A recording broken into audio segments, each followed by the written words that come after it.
بسم اللہ الرحمن الرحیم۔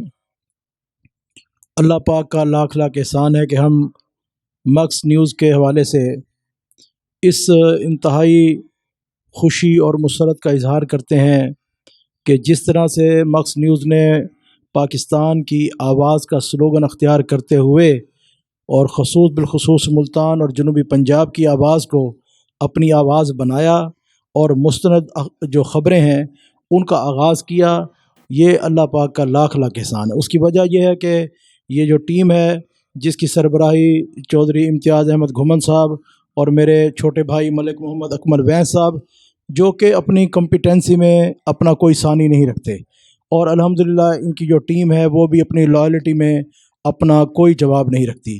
تو یہ دونوں چیزیں ہی کسی بھی ادارے کی کامیابی کے لیے بہت زیادہ ضروری چیزیں ہوتی ہیں کہ وہ کمپیٹنسی بھی رکھتی ہو اور لائلٹی بھی رکھتی ہو۔ الحمدللہ یہ دونوں چیزیں ان میں بدرجہ عتم موجود ہیں۔ اس حوالے سے میں یہ یقین سے کہہ سکتا ہوں کہ آنے والے دنوں میں یہ مکس نیوز انشاءاللہ تعالی پورے پاکستان کی آواز بنے گا۔ اسی طرح سے الحمدللہ بدلتا زمانہ، روزنامہ بدلتا زمانہ، اس کا بھی آغاز بہت جلد انشاءاللہ تعالی آپ دیکھیں گے کہ بطور روزنامہ ہو رہا ہے، اور وہ بھی اپنی جگہ بہت جلدی انشاءاللہ تعالی بنا لے گا۔ ان تمام چیزوں کو دیکھتے ہوئے میں دعا گو ہوں اللہ تبارک و تعالی اس ادارے کو، مکس نیوز کو، بدلتا زمانہ کو دن دگنی رات چگنی ترقی اور کامیابی نصیب فرمائے۔ ان سے وابستہ جتنے دوست احباب ہیں اللہ تبارک و تعالی تمام کے کاروبار میں، جان میں، مال میں، عزت میں، آبرو میں برکتیں اور وسعت عطا فرمائے۔ جہاں تک کرونا وائرس کا تعلق ہے تو کرونا وائرس کے بارے میں ایک تو وضو کی بہت زیادہ افادیت کھل کر سامنے آئی ہے۔ تو چونکہ ہم مسلمان ہونے کی حیثیت سے 5 دفعہ تو لازمی وضو کرتے ہیں، اور اگر کچھ ساتھی تہجد پڑھتے ہیں یا اوابین پڑھتے ہیں یا اشراق پڑھتے ہیں تو وہ زیادہ وضو سے استفادہ کر سکتے۔ بس آپ جو چیزیں احتیاط کی ہیں ان کا ملحوظ خاطر رکھتے ہوئے اللہ پاک سے جو ہے دعا فرمائیں کہ اللہ تبارک و تعالیٰ اس وبا سے پوری اپنی انسانیت کو اللہ نجات عطا فرمائے۔ اسی کے ساتھ ساتھ آپ یہ دیکھیں کہ اگر کرونا وائرس آیا ہے، اس کے ساتھ جو مشکلات پیدا ہوئی ہیں، اس کے ساتھ آسانیاں کتنی پیدا ہوئی ہیں۔ آپ کو اندازہ ہے کہ کتنی آسانی پیدا ہوئی ہیں۔ اوزون کی جو تہ جو آلودگی کے ساتھ ختم ہو چکی تھی، وہ اوزون کی تہ دوبارہ بن چکی ہے۔ یہ آلودگی اتنی پھیل چکی تھی کہ نظر ہی کچھ نہیں آتا تھا۔ اس کے بعد آپ یہ دیکھیں کہ مچھلیوں کو سکون مل گیا ہے، سمندری مخلوقات کو چین مل گیا ہے، اذانیں آ رہی ہیں، جنہوں نے کبھی زندگی میں توبہ نہیں کی تھی وہ توبہ کر رہے ہیں۔ اس واسطے اپنے حوصلوں کو بلند رکھیں۔ امیون سسٹم تبھی اچھا ہوگا جب سنسنی خیز ہمیں خبروں سے بچایا جائے گا، جب ہم مایوسی کی بات نہیں کی جائے گی تو انشاءاللہ تعالی لا تقنطوا من رحمت اللہ، اللہ فرماتا ہے کہ میری رحمت جو ہے وہ میرے غضب پہ حاوی ہے۔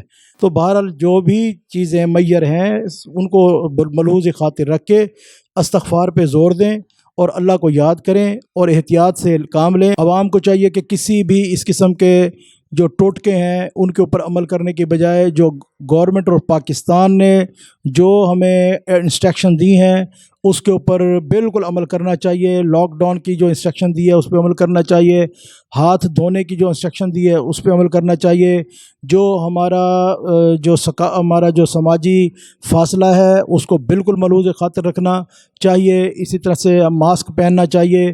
اسی طریقے سے جو معیار ہیں ان تمام کو بالکل من و ان کے اوپر عمل کرتے ہوئے ان کی بالکل پاسداری کرنی چاہیے تاکہ گورنمنٹ کے لیے ان تمام معاملات کو سنبھالنا آسان ہو۔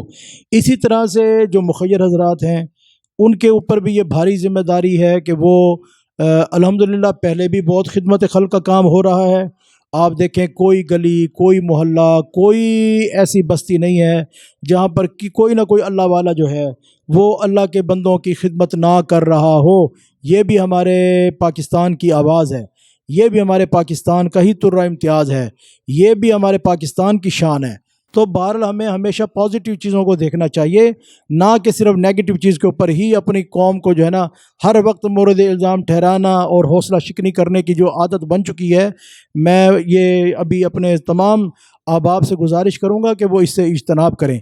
اسی طرح سے ان تمام یعنی کہ زبوں حالی کے باوجود جو گورنمنٹ آف پاکستان اچھے اقدامات کر رہی ہے اس میں جو انہوں نے اقدامات کیے ہیں، جس میں کنسٹرکشن کی جو فیلڈ ہے اس میں اس کو باقاعدہ صنعت کا درجہ دینا، یہ بہت اچھا اقدام ہے۔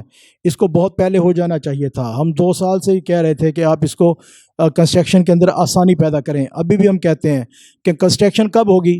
کنسٹرکشن تب ہوگی جب آپ اس نقشے کے پاس کرنے کا آرڈر کریں گے، اور جو آپ نے افسران بیٹھے ہوئے ہیں وہ کسی بندے کے 5 مرلے کا نقشہ پاس کر کے راضی نہیں ہیں۔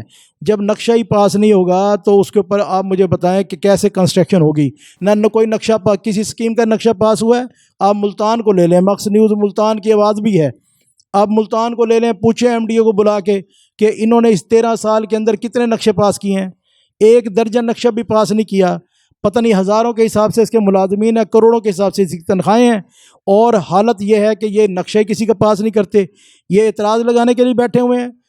کوئی ان کے پاس پالیسی نہیں ہے، جو 50 سال پرانی پالیسی ہے وہ چل رہی ہے۔ میں حکومت پاکستان عمران خان صاحب سے یہ اپیل کرتا ہوں، اور جو بھی ہمارے ہاؤسنگ کے جو ارباب اختیار ہیں ان سے یہ دستبدستہ گزارش کرتا ہوں کہ مہربانی کر کے ہمارے بائی لاز کو جو ہے بہت ہی زیادہ نرم کیا جائے، نقشے کے قوانین کو بہت نرم کیا جائے تاکہ اس کے پاس کرنے میں آسانی ہو۔ اب یہ کہنے کو آپ نے بتایا کہ 45 دن کے اندر نقشہ پاس سمجھا جائے گا، آپ مجھے بتائیں یہ پہلے ہائی کورٹ کا ڈیسیژن ہے کہ 90 دن کے اندر پاس ہوگا، کتنے نے پاس کیا ہے؟ اور یہ جتنے بندے اس وقت آپ کے ڈیولپر نیب کے اندر اس وقت پھنسے ہوئے ہیں وہ نقشے پاس نہ ہونے کی وجہ سے پھنسے ہوئے ہیں۔ اب نیب بلا وجہ ان کے اوپر اپنا ٹائم ضائع کر رہا ہے، عدالتیں ٹائم ضائع کر رہی ہیں، کسی کو اس چیز کا احساس ہی نہیں ہے۔ نقشہ پاس کروانے کی فیس کتنی ہے؟ 400-500 روپے پر مرلے سے اوپر فیس نہیں آتی، تو فیسوں کے لیے ڈیولپر نہیں بھاگتا۔ مین مسئلہ یہ کہ جو اوپر نقشے بنانے اور پاس کرنے والے لوگ بیٹھے ہوئے ہیں وہ اس طرح سے بیہیویئر کرتے ہیں کہ جس طرح سے انہوں نے پلے سے کوئی چیز دینی ہو، حکومت کو ناکام کرنے کے لیے، حکومت کو فیل کرنے کے لیے۔ یہ اگر حکومت یہ بات سمجھ چکی ہے کہ کنسٹرکشن کی فیلڈ جو ہے اس کو بہت زیادہ ایکٹیو ہونا چاہیے، تو اس کو یہ بھی سمجھنا چاہیے کہ سب سے پہلے ان کے لیے رول بنائیں کہ یہ نقشہ پاس کریں اور بائی لاز کے مطابق کریں، یا اس کو اعتراض لگا کے اس کو کلیئر کریں۔ لیکن ایسا نہیں ہوتا ہے، تو انشاءاللہ مجھے امید ہے کہ میری اپیل جو ہے ارباب اختیار تک پہنچے گی اور ان چیزوں کو مزید نرم کیا جائے گا، اور ہم انشاءاللہ اپنے آنکھوں سے پاکستان کو مزید ترقی اور کامیابی کی راہ پر گامزن دیکھیں گے۔